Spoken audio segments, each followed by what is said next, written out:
a 19-year-old Indian girl chopped off her tongue in a Shiva temple and offered it to Shiva because she wanted to be matched up with a younger gentleman caller. Rather than the older gentleman caller that they had hooked her ass up with. Yes. Okay. My main question was, did Shiva accept? I don't know. I mean, she must have felt as though Shiva accepted because when they wanted to take her to the hospital, she refused. Mm-hmm. And apparently she's, got blood all over her mouth, obviously, right? And I was totally curious as to how much of her tongue she cut off. I hope it was a tiny bit. Because then they asked her and she explained why she cut the tongue off. And then I thought, if the whole tongue is missing, it'd be kind of hard to explain, right? Right. That's inappropriate, right? I've gone too far. Maybe it's a snippet of her tongue. Yeah, I mean, the thought of not being able to taste your food for the rest of your life, I'm like, oh, ugh, this is crazy. All right, now, let me get appropriate here. This is a serious story. Yeah.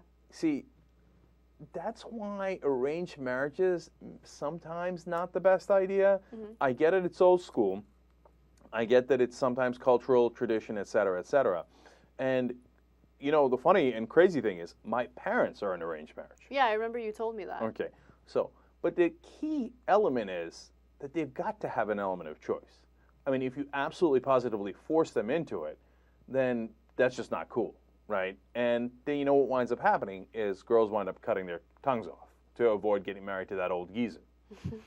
And, it's interesting because, so Turkey has a tradition, like many, many countries, of arranged marriages, but it's heavily pressured into back in the day, not anymore. Sometimes still, of course, and not as much in the cities, But in the old days when my parents were getting married, but it was never mandatory, right?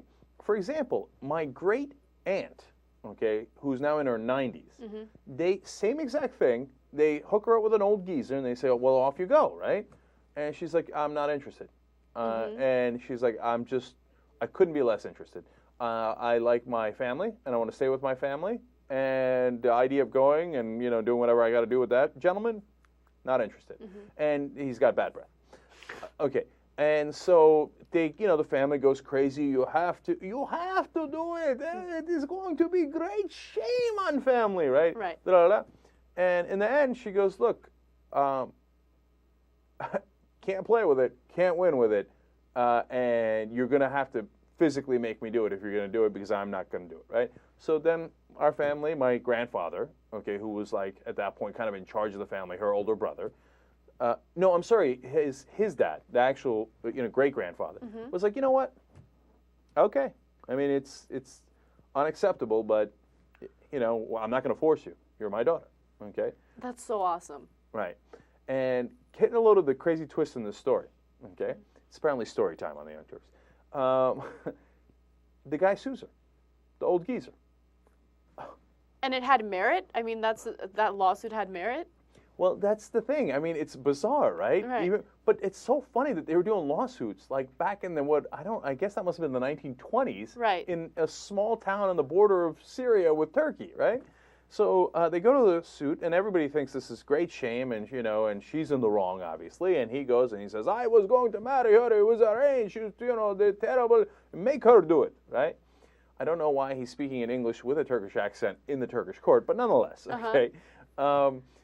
And the case swung on her being put on the stand, okay? So she was put on the stand, and everybody's like, oh, my God, what's going to happen, right?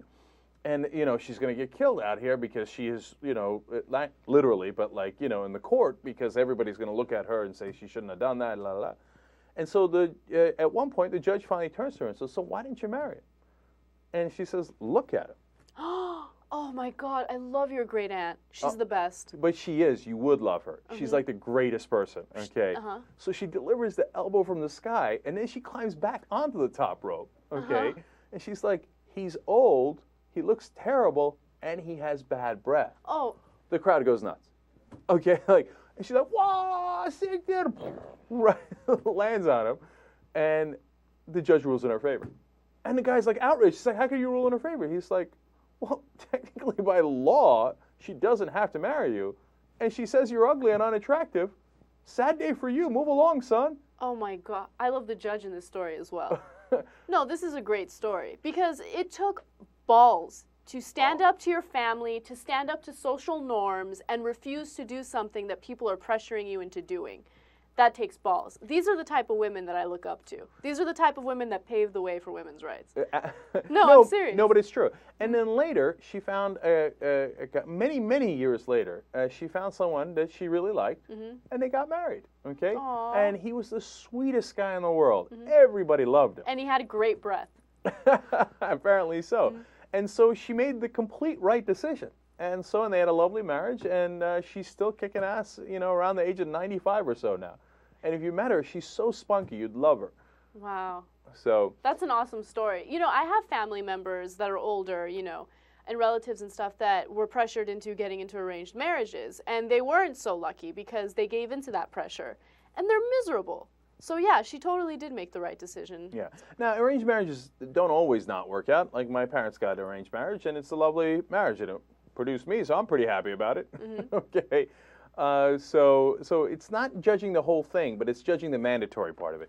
And by the way, at the end of that story, we don't even know if they let her out of the marriage. It was not, you know, it was not explained in the story, so perhaps they have not made that decision yet. Okay. And for the love of God and Shiva, at least let her out of the marriage and let her get married to the guy she likes. Please. Okay. It is 2009. We're trying. Slowly, we're trying to get to a more reasonable state of humanity.